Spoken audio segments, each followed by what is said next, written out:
You know, I've always said that you don't know how good your data is until you put it to work. And you don't know how good your QI is, initiatives around the country, until you put them to work. And I think that for me, this is like the state of the art. I mean, there has not been a better conference to really talk about where we are in QI, how do we make it work, how do we apply it to a really important project. And I'm just thrilled and honored to be able to be with all you folks here today. So why ANS? And you saw this slide, and I want to say that we've got this wrong. ANS, or ACT, is not about RDS. What it's about is protecting the brain from brain bleeds and IVH. It is probably the most effective neuroprotective agent that we have. And you can see that severe IVH, the relative risk is 0.28. People don't die from RDS anymore. They die and they get damage from intraventricular hemorrhage, and that is and that's why we should be concerned with antenatal steroids. It is a neuroprotective agent, better than anything that we can imagine. One of the things that we do in California is when we wondered about whether it worked or not, and we heard people said, well, it worked in the old days, but now that we're all doing such a good job, maybe it doesn't work.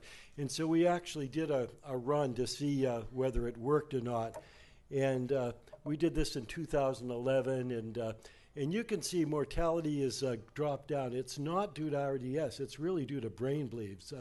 Look at IVH with shunt, severe IVH, any IVH.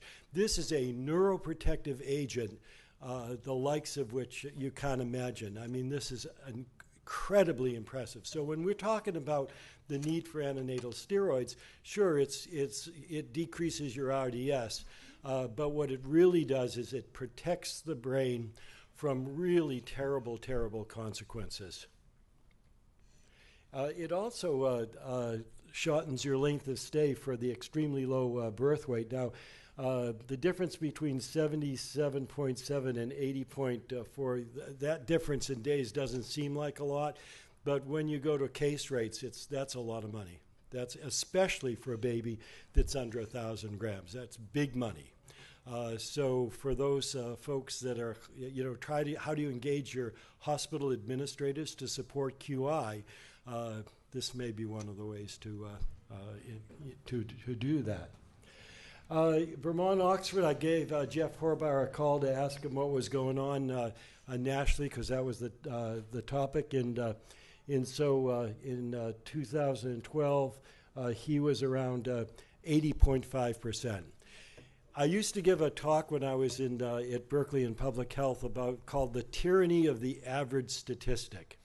Because you see that 80.5, and you might say, hey, that's not so bad. I mean, like it's not terrible, but it is terrible because the lower quartile is 71%. Now there are about 900 NICUs in this bar. So that means that a quarter of those NICUs, 900, what's a quarter of 900? I don't know. But those of you that are good at math can figure that out. So a quarter of that, probably around 200 plus NICUs, actually have antenatal steroid rates that are lower than 71%. So that's terrible. I mean, that's absolutely terrible. So here's CPQCC, and you can see in 2004 we were around 72%, and now we're around 85.1%. And again, that looks pretty good, 85.1%. It's not so bad. It's unless you take a look at what's the composition of that. So you can see that if you're inborn, it's 88%, but if you're outborn, it's 73%. And that 73% is not a range. That's just kind of the median value. So if you were to do the interquartile range, there are places that are really, really challenged with respect to this. So the point of what I'm trying to present is that don't be deceived by averages. It's the variability that's really hurting babies and hurting moms.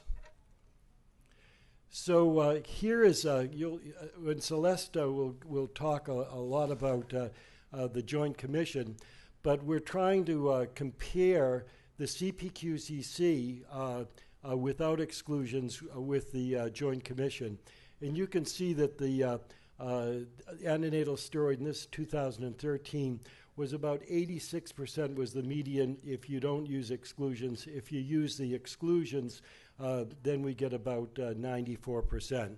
Our frustration is that we don't know what these exclusions were about, so I paid a lot of attention to those pie charts that were presented, because we were trying to just look through the data that we're collecting, and we were a little disappointed and try to figure out what those exclusions were.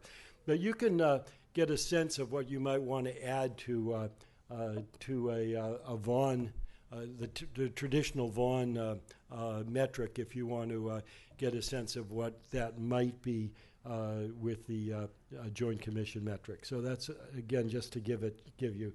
Exclusions were supposedly documented in 62% of the records we looked at, but we couldn't really tell. It was always other or not applicable, or things that really didn't give us much insight into why it was excluded. We start off in California. We've because we're kind of into variability. So here's a picture of I think those are centers. But then we also can group our data into counties. So here's counties, and you can see that there's a huge, in here we're talking about untreated cases. We like this idea of untreated cases because, again, it makes a statement that these are babies that are suffering. These are cases that, so a percentage is, we're 90%, but in that 90%, how many babies are suffering? So I like this notion of untreated cases. So you can see that there are some places that are doing well, but there are some places that aren't doing very well at the county level. But then you can also go to the zip code level, and here's LA County, and you can see that there are some parts of LA County that are doing very, very poorly. And a lot of those of you familiar with LA County will recognize that those places that are doing very poorly, these are residential. This is the residential area of the mom, not the hospital. So moms who come from those residential areas that are primarily very poor sections of LA are doing very poorly. They're being delivered in a number of hospitals, but based on residential zip code, they're doing pretty poorly. So one can again deconstruct. That's a fancy word, I guess. You can deconstruct this median of this average that looks pretty decent. It's not so decent if you live in that part of LA. It's pretty terrible, actually, and babies are suffering because of that. Jochen Prophet, who has just migrated from Texas to California, looked at regional variation, and this is just an idea. We have perinatal regions, and Leona is here from the state, and she leads a group of folks who try to organize these regions, who in many senses act like our detail people. They go out, they help hospitals understand their data. They tell them about various initiatives and try to really support and coach. I guess that's the word that people use, this kind of coaching. If their PDSA cycles aren't working so well, they coach a little bit on that also. So you can see here are some regions, and here are the regions broken out, and so this is you can see the reference rate is 85.2. Here is the interquartile ranges in those regions, and you can see there's a lot of variability, and there's one region that is particularly challenged. That's the region in red. Here's the outbound, and the outbound is even, here the network rate for the outbound is 68% is the median. So who are the outbounds? These are these small community hospitals, the level 1 hospitals, some intermediates, but pretty small hospitals. And you can see they're really, really quite challenged, although there are a few that are doing well. This is a really important thing. The thing about benchmarking is not only does it set a level, but it also shows you that, hey, wait a minute. You say you can't do well because you're small, you don't have money, you don't have this, you don't have that. But look at these. Here are 3 hospitals that are doing pretty darn good. What's the secret? What do they have that you don't have?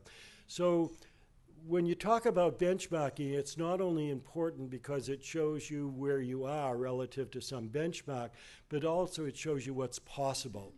And what we like to try to emphasize is that it's not so much that you're challenged. And this is a term that it took me a long time to learn that term. I used to talk about bad care or, poor quality or stuff like that.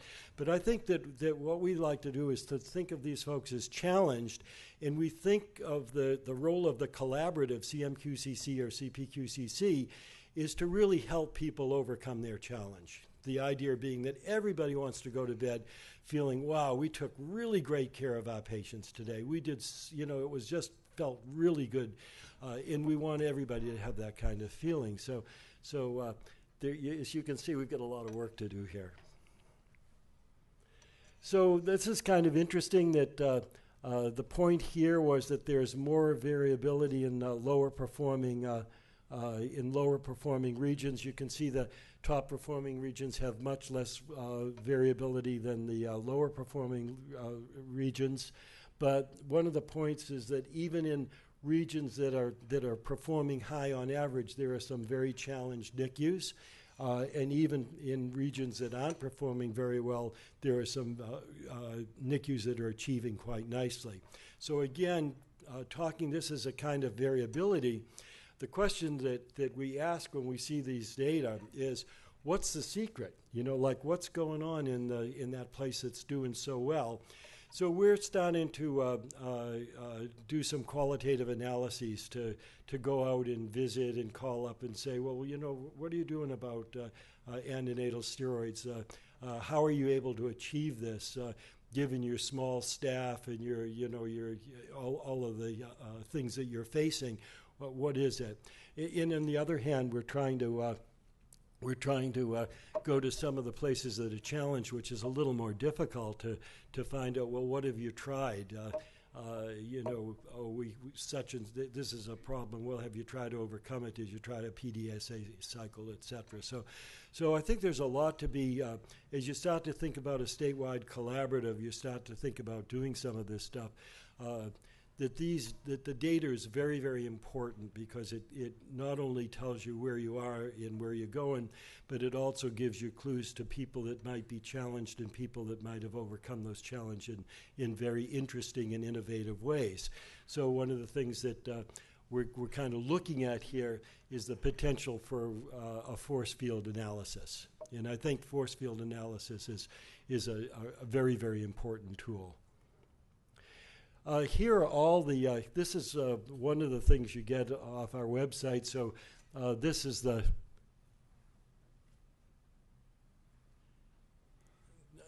particular NICU in question, and it's comparing itself to all the other NICUs to get a sense of where you are. Now this is a pretty interesting, picture that you might have seen. So this was done a while back by Henry Lee, and one of the things you've seen the slides about reasons that you don't get antenatal steroids. But one of the things we wanted to look at is the 28 NICUs that had participated in this QI that we did. I'll talk a little bit about that, and you can see that they're in the stars.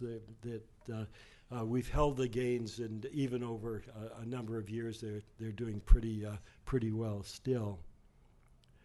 One of the things that folks talked about is that antenatal steroid use seems to decrease in the bigger kids, and we've spoken to a lot of obstetricians about this, and there was the feeling that, well, maybe it's not so important for the bigger kids. And one of the things we're going to do is look at the outcomes just in the bigger kids to try to to try to explore that. Just how important is it? What's the advantage of giving antenatal steroids in the larger babies? And I think that this kind of information is important when people come back. I was telling folks that Japan, they didn't have, they had about a 20% rate of antenatal steroids about 7 years ago, and we asked why was that, and they said it's because it didn't work. And they had done a few analyses that weren't very encouraging, and then did a bunch more analyses and showed that it really did work, and then all of a sudden it just took off. So I think that especially if you're in a state and there's resistance to this, to try to gather some data and do your own analysis to really show that that there's an advantage. And fortunately, you can go to Vaughan and gather up some of the Vaughan data to show what your IVH and your RDS. And again, I like to push the IVH because that's really what we're doing, is we're protecting the brain with antenatal steroids. You've seen this slide before. So here's where we were we had just started our collaborative, I think it was 1998, and we were trying to figure out what to do for our first QI. And it was a perinatal collaborative, so we had Kim Gregory, who's everybody knows Kim Gregory, and Elliot Main, and a few other pretty powerful maternal fetal medicine folks, along with the neonatologists on our executive committee. And they said, well, let's do antenatal steroids. It's real easy. You just have to give it. It's not like maternal hemorrhage where you have to coordinate with a blood bank and do a whole bunch of stuff to deal with that. They said that's fairly easy, and yet you've got the classical thing that the average here is very, very low. It was around 71%. Tremendous variability, and this is just the kind of chart you want when you're doing QI. It's and plus there's that it's an important thing to do. So we embarked upon that, and it was interesting that by 2001 we had really increased the antenatal steroid rate, so we knew that this QI worked. But one of the things they say in QI is that what you want to do is you want to move everybody, and this was something we had to overcome because especially at this early stage there was the feeling that it was the big hospitals trying to get advantage over the small hospitals, and it was this system trying to get advantage over that system. So we really said that if we publish our results, especially to the newspaper, what we're going to do is we're going to do a group thing, because we're all in this together. And what we're going to try to do with this group thing is we're going to try to move the median up. So we're going to all try to improve all the ships, and then we're going to try to decrease the variability. And that was our goal for this. And it's really neat that that's exactly what we did, is that we started off with a median of 80. We went up to a median of 88. And you'll notice that the lower quartile range at the post QI was 80, which was the median. So that's a huge increase, but also notice that the interquartile range has so we've raised everybody up, and we've shrunk the variability, which is just what we wanted to do. People talk about this all the time, but there are a few examples that really look that look quite like that. And I had said before that when we looked at this again from 2005 to 2007, the QI, the folks that were in the QI had a median of 85%. The non-QI had a median of 69%. So again, this is a demonstration. One of the things people talk about in QI is it's great when you do it and next year it's gone as you turn your attention to other things. So this is an illustration that at least with the QI that we did, which was a very interesting QI because this was a QI where the neonatologists were selling this to the obstetricians. So we didn't have any big shot obstetricians going to M&M rounds or doing grand rounds in obstetric departments. What we had is we had the neonatologist work with the obstetrician, and together they organized grand rounds. So one of the things that I've been trying to promote is this idea of perinatal medicine. True perinatal medicine, where obstetricians and neonatologists really work as a team. So we saw this as a structural intervention that, if done properly, would really bring obstetricians and neonatologists together. And as we heard from the talks this morning, maybe this is a structural intervention that will reach out to the community as well and bring community physicians as well as hospital-based physicians together, that will bring parents into the picture.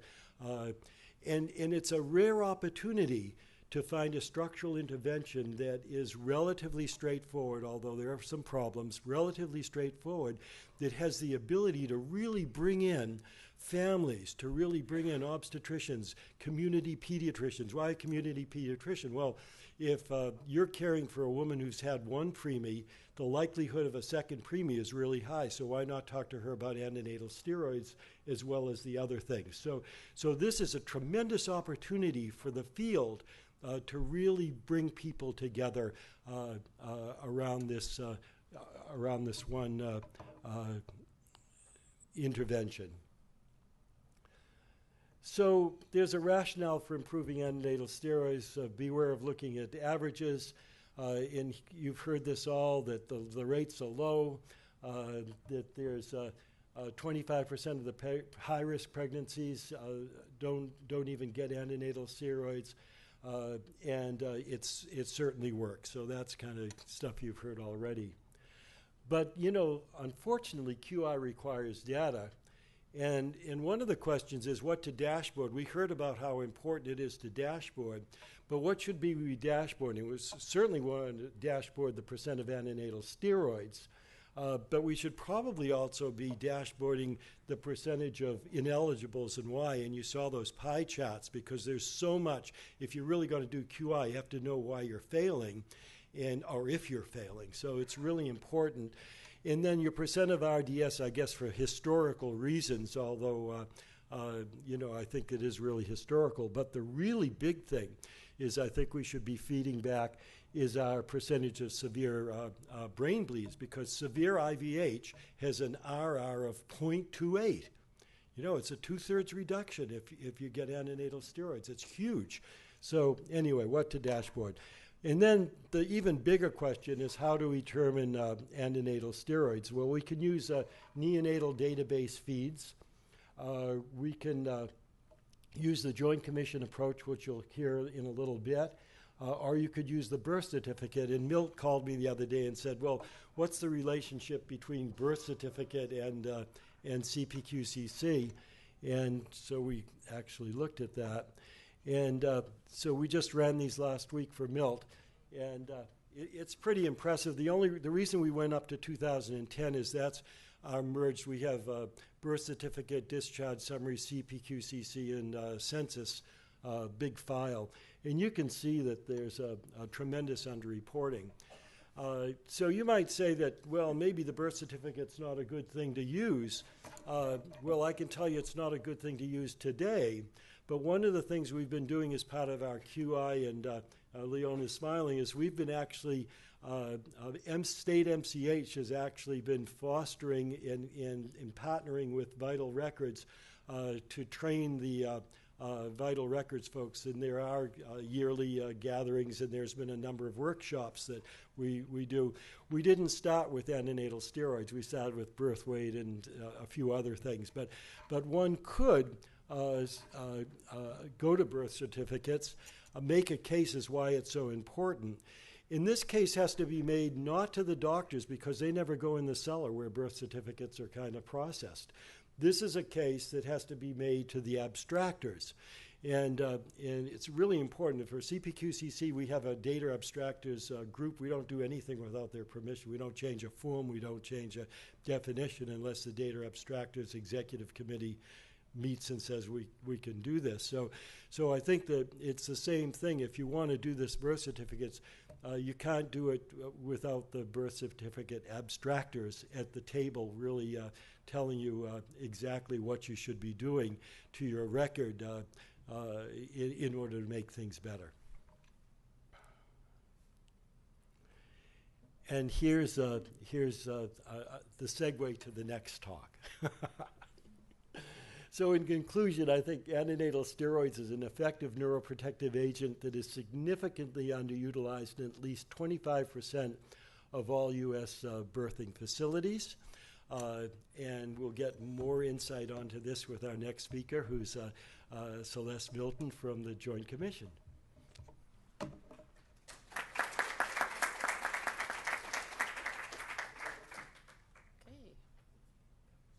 Well, I'm sure that you have questions or you wouldn't have stayed for my part of this, so let's get with it. First, let's talk a little bit about how all this came about, and it's due to a project that we had. Back in 2007, the Joint Commission's Board of Commissioners recommended at that time that we retire the pregnancy and related conditions measures that were in use at that time. If you'll recall, we had a VBAC measure, neonatal mortality, and 3rd and 4th degree lacerations. VBACs, first you were doing them, then you weren't, then you were doing them, then we're not sure. So we stopped reporting it. It became a neutral measure, and it really wasn't of any use to anyone.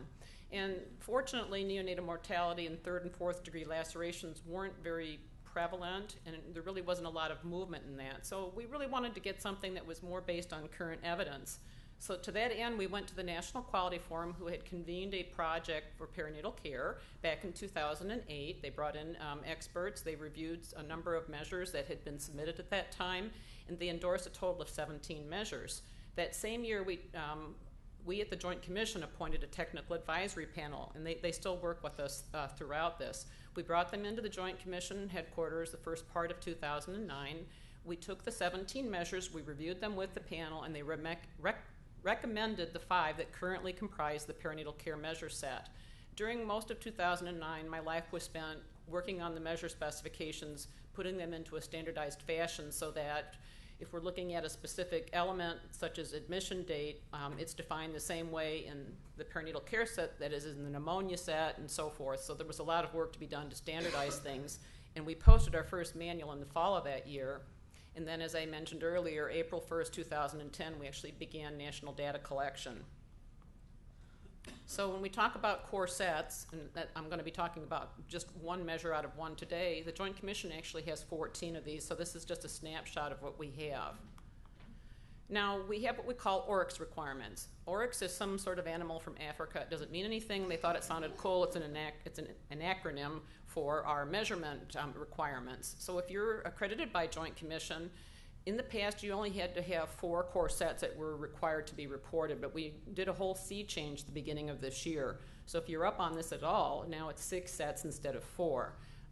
AMI, heart failure, pneumonia, and the Surgical Care Improvement Project are mandatory if you serve those particular populations. So if there's anyone here from a women's and children's hospital, probably the only one you're doing a skip, and that would be for hysterectomy. However, if you have 1,100 births or more annually, we are requiring now for the first time that the perinatal care set be reported. So this is a huge change. So we've literally gone from less than 200 hospitals to 1,200 hospitals this year. So I expect that we're going to see maybe a little bit of change in the data.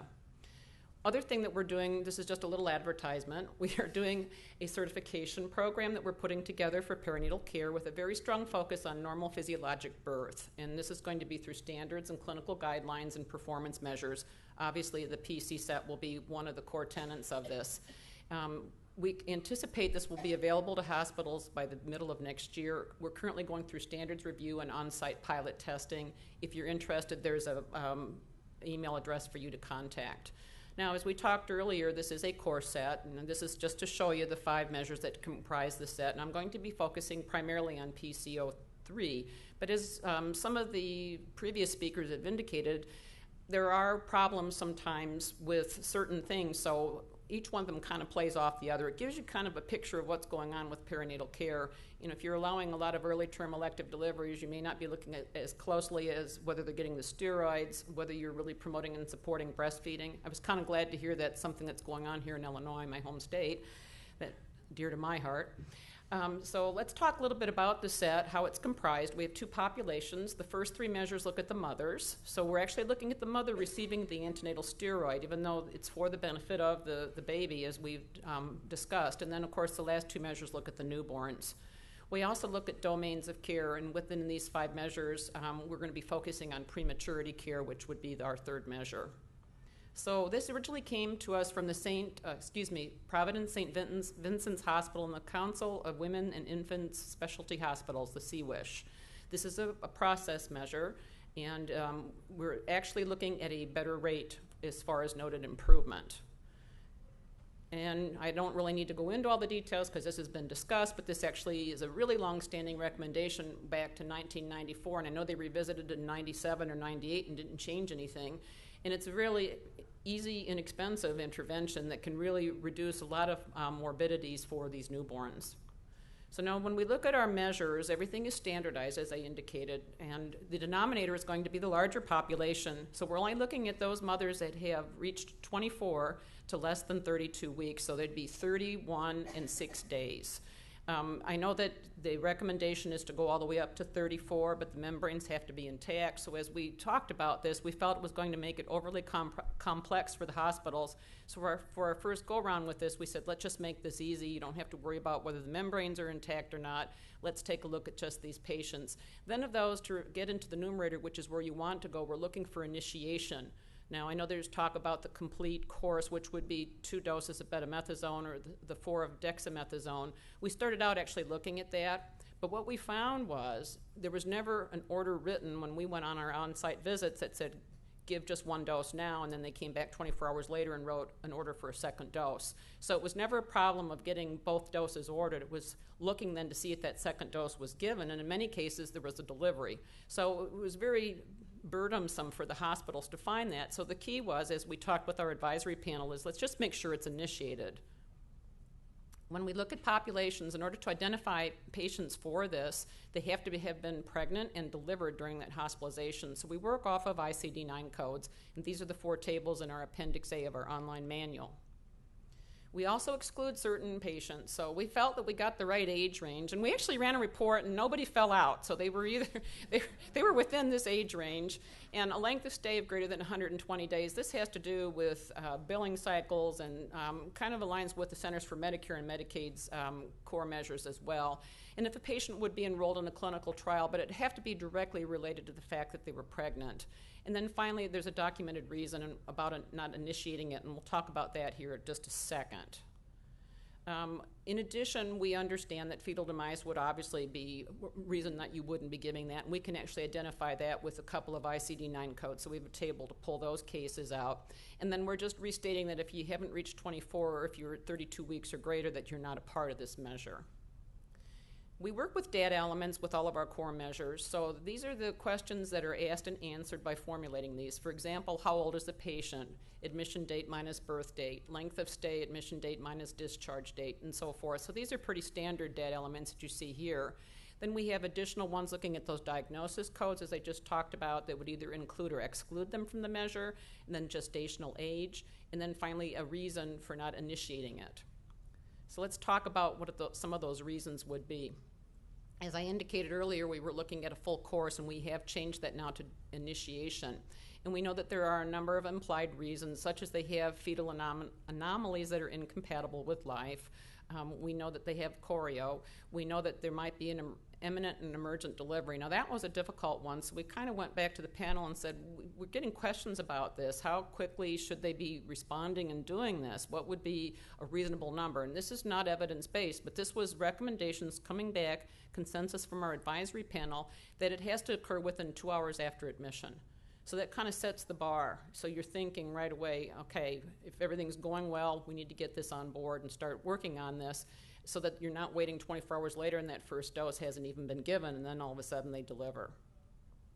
We also have included populations then in our numerator level, and it's primarily looking to see was the antenatal steroid therapy initiated. So that's the 12 milligrams of betamethasone or the 6 milligrams of dexamethasone, and we have a table 11.0 in Appendix B of our online manual that lists those medications, and there are no additional exclusions at the numerator level that we haven't already taken out of the denominator. The numerator is a subset of the denominator. So once again, we'd be looking just for that one data element. As I indicated, we did change that, and here it is again in writing as far as what the amount is. So I think some of the questions are, how well are we doing? So when we take a look at quarters of data, and I just took 4 data points because we've been collecting this now since 2010. So I took the third quarter so we could compare 4 third quarters. So starting the third quarter of 2010, we were a little over 63%, and the next year we were up to 73%, 75%, and then our most recent would be our third quarter of 2013, we're a little over 88%. Now, once again, this is less than 200 hospitals that have been reporting to us. This is the only experience that we have. We don't even have our fourth quarter data processed yet, but we also put out composite rates as well, so you'll kind of see how we're doing overall. So this is actually one of our better performing ones. Well, our elective delivery has taken off finally too, so that we are now looking much better for that. So talking about national benchmarks, we don't actually benchmark, but we set target ranges, so it can vary from quarter to quarter. It's based on the previous data that we've been submitted as far as national performance, and we have a mean and 2 standard deviations above and below that mean. So the hospitals that are reporting to us get that reported to them quarterly. We do put out an annual report on quality and safety. So this is 2012 data, just to give you a flavor of what composite rate looks like. And our composite rate would be a little over 57%. This is comprised of the 3 process measures, PCO1, PCO3, and PCO5. We take all the numerator cases and divide them by all the denominator cases. So you don't add the 3 up and divide by 3, because we know there's a considerably large number of cases for PCO5, slightly less for PCO1, and the smallest number would be for PCO3. So that gives us our overall composite rate as how we're performing. Now for elective delivery, we actually flip that so that it's not a negative or an inverse measure. So we would be looking at a little over about 92 to 93% who did not get an elective delivery. We turn it into a positive, and that's what brings us to that rate. And it's actually our last measure that's bringing us down, but I'm not going to talk about my woes today on that. Believe me. And the Cesarean section measure and our infection measure are outcome measures. So we're giving you a composite rate, but it's not rolled into that overall rate that you see there at the top. And that really hasn't moved a whole lot. I can honestly say elective delivery has gone from nationally, it was over 20%. We're about 8%. I anticipate we'll be even lower for the 2013 data when we get that. We'll have this report out in September, October of this year, so you'll get to see last year's data. So you can see for 2013 that we were about 81, 82% for our antenatal steroids. Resources available. I'm just giving a little advertisement here for the March of Dimes. I tell all of my groups about this because I think it's very wonderful. I've read the whole thing from cover to cover. I think it's excellent. We know that the ACOG has had a guideline out, and I'm giving a plug for the preterm toolkit now. Everywhere I go, I talk about this labor assessment toolkit. I think this is wonderful. I think it's really good for these small hospitals if they can get a handle on the predictability of whether they're going to have this delivery or not. So I've really been letting people know that this is out there. Our manual is online, as I indicated, so you can go there and take a look at it. It's 2014A, and that'll go until the end of this year, and then we'll be putting a new one out at the beginning. It'll be out the 1st of August, effective for the 1st of January of next year, and that will run for 3 months or 3 quarters, and if Congress doesn't pass another bill, we'll have a new manual out the 1st of October with ICD-10. We were all set to do it literally, and then they flipped the switch, so we had to run the manual to the end of the year. So fun and games will be coming soon. They're current as of today in our environment. That could change, and I don't know if you'll probably want to hold those off until after we're all done. And from one Milton to another.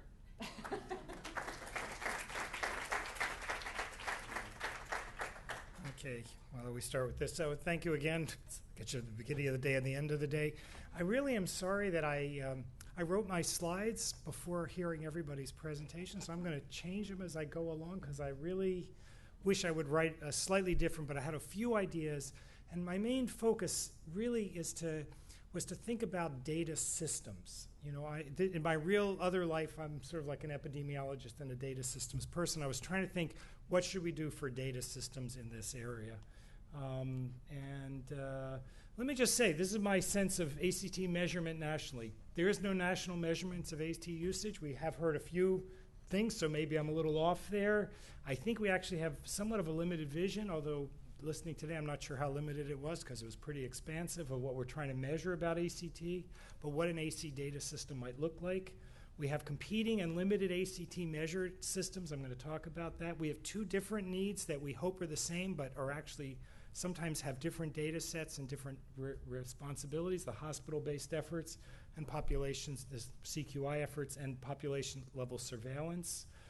There are opportunities for additional sources of ACT measurements. We're way too limited in our thinking. The ACT measures are not routinely linked to outcomes. That was sort of hinted at a little by Jeff, and we don't have a national agenda. And I always like to remind people that poor quality data results in poor policy, poor programs, and poor clinical care. And what you measure is what you see. So if we measure things, that's what we actually understand and look at. You've heard this. Okay, so I used different terms, but I just wanted to say, that I think that we currently measure whether we have ACT, yes or no. It's sort of like, I could see it in Jeff's slides and others. It's essentially an access measure, an initiation measure. And I thought I learned a lot today. 60% to 70% of people who initiate it, so that measure, if you say, did you get it, 60 or 70% of them get a full course subsequently.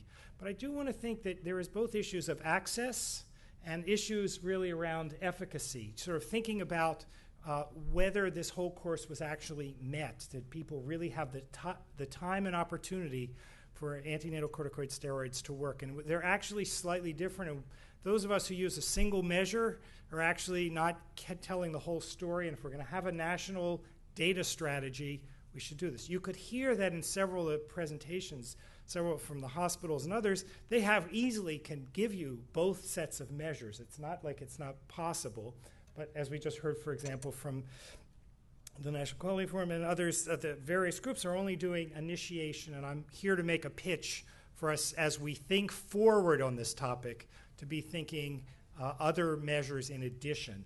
I made that point, it's clear. Okay. So I think we need a vision. And I just wanted to say, this is my vision. You might not agree with me, but this is some of the things I think we need to think about what an ACT measurement system should look like. So obviously, I want to build a system that captures both access, the initiation, and also the efficacy or full use. In fact, as I came today, I have to say we have underuse, proper full dosage, and sort of mistimed too early, and so we have to think about a fuller range than I actually wrote when I wrote this. We need an ACT system that meets both hospital quality standards and public health surveillance requirements. They have access to different data sources, but hopefully all the elements can be made compatible. Okay. Now this is where you may or may not agree with me, so I just want to say ACT data should ideally be collected at the individual person level and then aggregated up for hospitals, geographic, and sociodemographic analyses. ACT should ideally be linkable with other reproductive health and health service systems data. That is, ACT data should not be a self-standing data system, but one that should be more fully integrated into a larger system of health data. And we're in this debate right at this moment here at this conference in some ways. I took the slide. I asked my colleague to send me slides in advance, so I took them. And so these are the ones that Jeff said, and I just wanted to add a few more. Percent completed treatment or some other treatment detail measure. And I thought actually time of hospital admission was actually an item that could ultimately be available on a lot of different public systems as well as any of the hospital-based systems can do this. It would be nice if you had time of initial ACT administration and time of delivery, which we already record. So just trying to think how we could capture when do people enter, particularly on the public systems. So we have a debate here about we've mentioned two places where we have data, or couple places. We have the sort of self-standing ACT measurement systems. Vaughan is actually like that. It's not individual based. It's you sort of report for your whole group. CPQCC has actually evolved over time from a kind of a not an individual level group, kind of a site-based data system to one that's clearly broader than that. And then birth certificates is the other obvious place we've talked a lot about. But I'd just like to remind people there are so many places in the hospital database system. At MassGeneral, there are 5 different places that this information is recorded. In the medicine records, in the nursing records, in the OB logs is actually really where everybody gets their data because that's their best information about deliveries. None of them are linked. They're all independent of each other. They're just freestanding, and they all are handwritten notes. They're not definitely in particular fields. I want to talk in a minute about hospital discharge records, how we can add to our database, and even issues around surveys. As someone pointed out, people remember they got shots. It's not something you don't remember. Okay, so we're having a debate here, whether you realize it or not, between sort of self-standing ACT measurement systems and sort of a public surveillance system. The data is really clear. There's no doubt that the current records that derive from kind of medical records review, sort of hospital-based data, are substantially better than the birth certificate. I mean, there's no question about what's going on. They are closely linked to CQI initiatives. They have every possible measure that I could ever want. It's just a matter, you could hear Intermountain and others, they can get it. It's not that hard once you decide you're going to do it. On the other hand, it's not readily linkable to other health and longitudinal data systems, which is a problem for me who's interested in other kinds of issues. The birth certificate's under-recorded, as everybody said, but it could provide population surveillance data. It is individual level data. It is linkable potentially. And, I agree with sort of Jeff and several other people here. Why are we building a new system? We're going to need both for a while.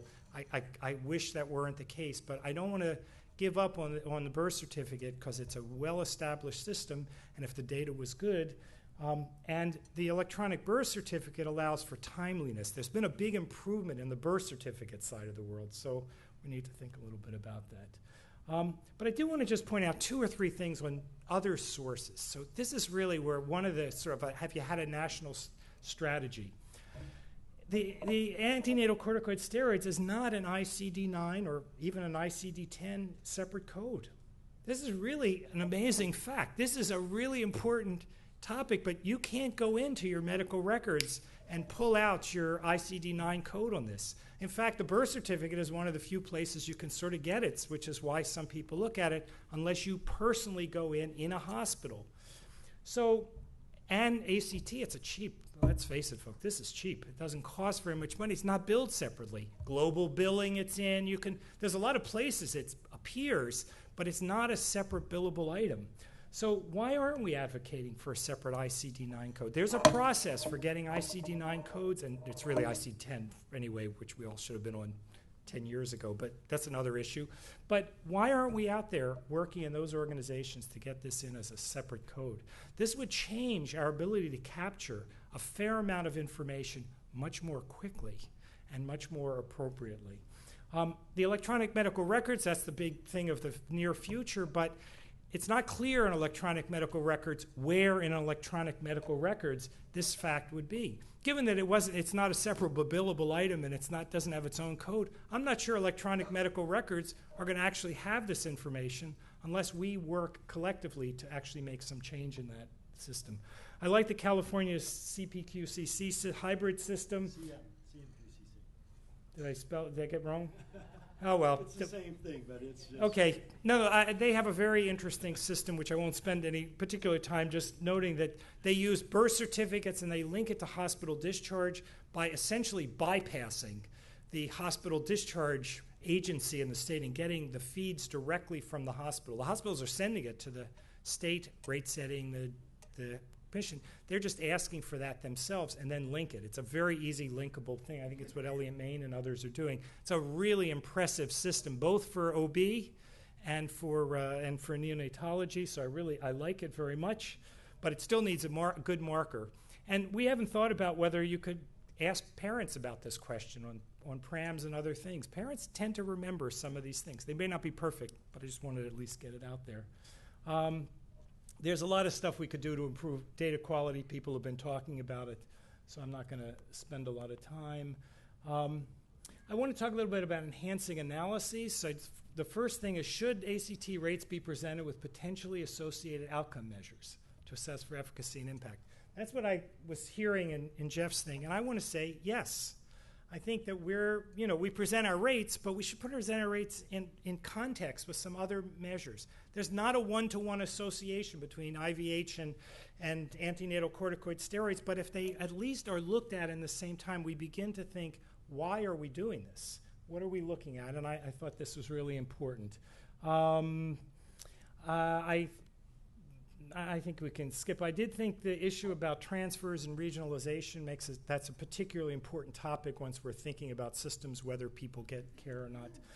And I just want to say, need for treatment opportunity measures. I have been struggling with this. What could you do on the birth certificate? Because that's a database, and it would really help the birth certificate if we asked for time of admission to hospital. It's a reasonable question to ask. It could be gotten. We know what the time of delivery is. It won't tell us whether there was a delay in getting the treatment started, but at least gives you some idea of the opportunity time that's available for this. And I thought that's actually a practical thing that could happen. Some states can do it relatively quickly. It's not part of the now 2003 finally rolling out national birth certificate revision, but nonetheless, it's an opportunity. And then last but not least, I did think it was important to think a little bit about improving our methods to assess the impact of ACT on infant mortality in our kind of non-randomized controlled trial world that we're living in. It's not totally obvious to me the way we measure mortality, but I actually think if we're going to have a big campaign on it, we should get a couple people together and rethink the way we do this so we could have some decent estimates of it. So these are my recommendations. Expand ACT measurement to address the full range of opportunity times for it to be available. Strengthen the birth certificate ACT data. We've heard several people talking about that. It may not be perfect now, but we can work at it pretty quickly to really improve it dramatically. Utilize the expanded hospital data for improved CQI assessments. Those hospitals that have a fuller range of information, I think, really are telling us what we really want to hear. Add timing of the hospital, foster links between different data systems, make ACT itself a quality improvement project, which several of people have talked about, and advocate for a distinct role. So here's my envisioning a national strategy. We need a national strategy. We need to address all the 3 domains. I just want to pay compliments to all the work that are being done in many places. The new efforts for standardized measures really help our world tremendously.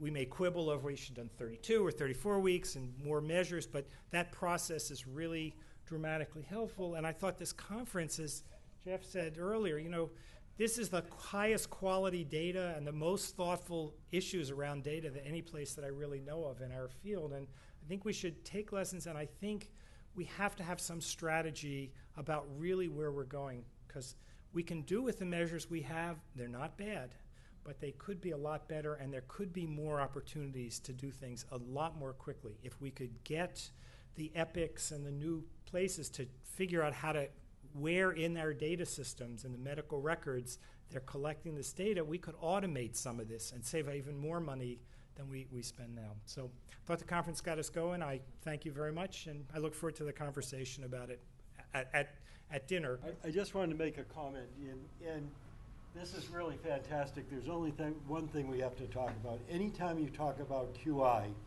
you have to talk about balancing measures, or else you won't meet the board requirements for doing real QI. So the question is that we really have to put on the table is, what is the balancing measure when we do all of this stuff? And I think that would be the number of babies that go to term who are treated with antenatal steroids. Now, if we actually do this stuff and get it from the electronic medical record or from the birth certificate, we could get that very easily. But I think I would be remiss to end a day talking about QI without saying that every QI really has to explore balancing measures, and that was the one I would propose. There was a question? Come on. Hi, I'm not sure that I know the answer to this question or have an opinion about it, but I'll pose it anyway because the thought popped into my head.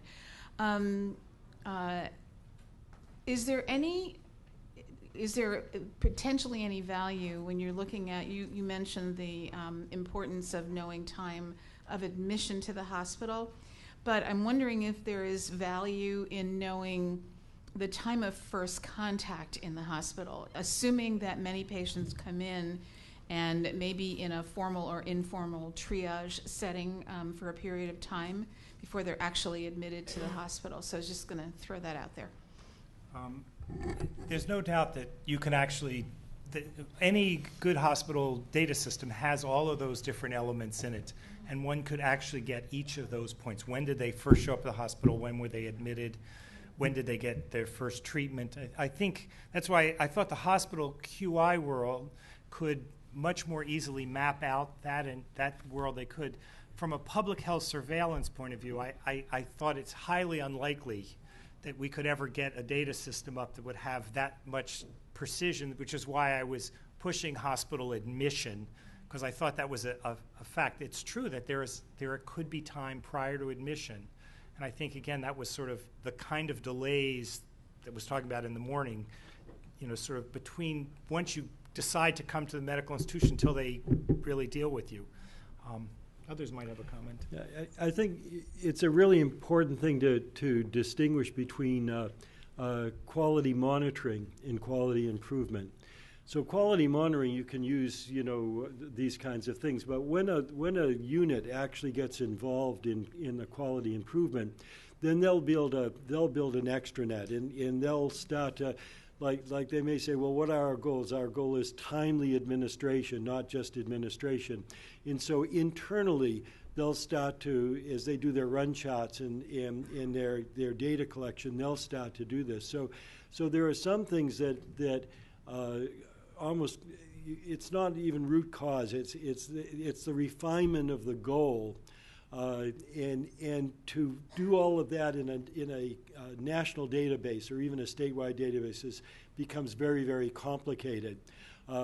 Whereas to build a toolkit that says when you start to work on your QI, here are some things that you really should think about.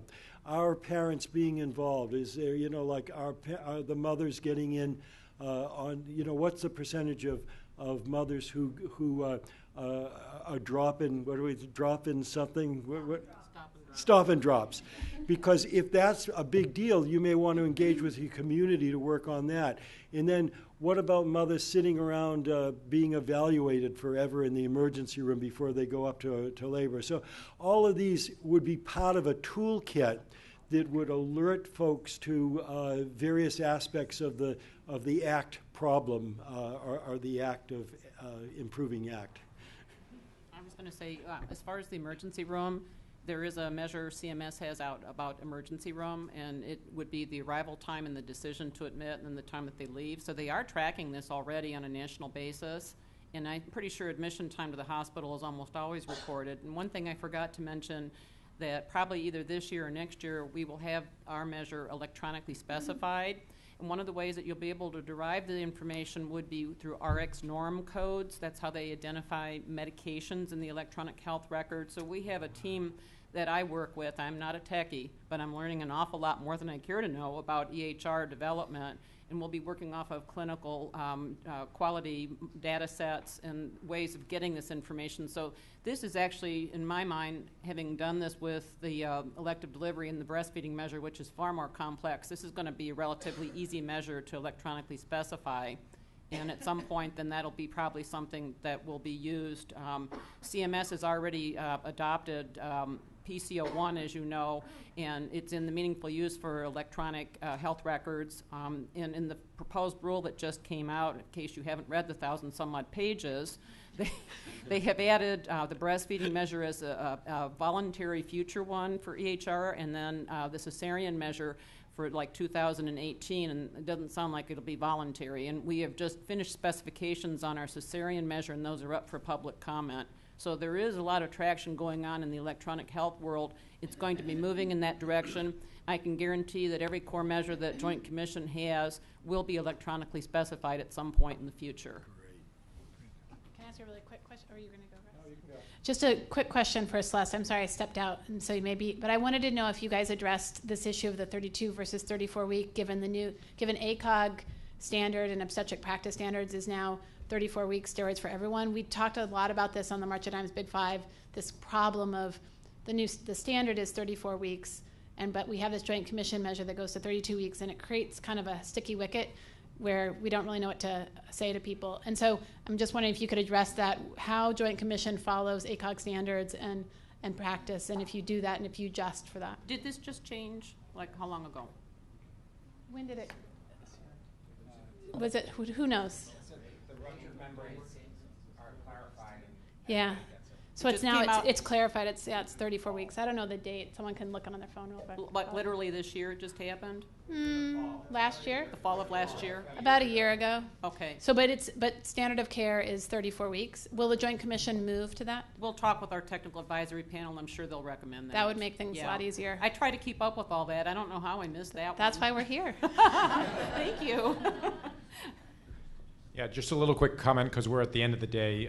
Jeff, one of the things that particularly strikes me about your zip code data and antenatal steroid use is that for many parts of the world, and even the United States, the issue is there's no tertiary care to be seen nearby hospitals. Now, I know smaller hospitals can have good quality systems, even here in the U.S., but it strikes me in particular that here we have regions of the United States where they're within driving distance of hospitals that could provide the right kind of care, or and somehow they're not getting access to those systems and those care. So unless there's anybody else, I thank everyone for a very productive day today. I think we all deserve a nice night of rest, and we will see you all tomorrow at 8 a.m.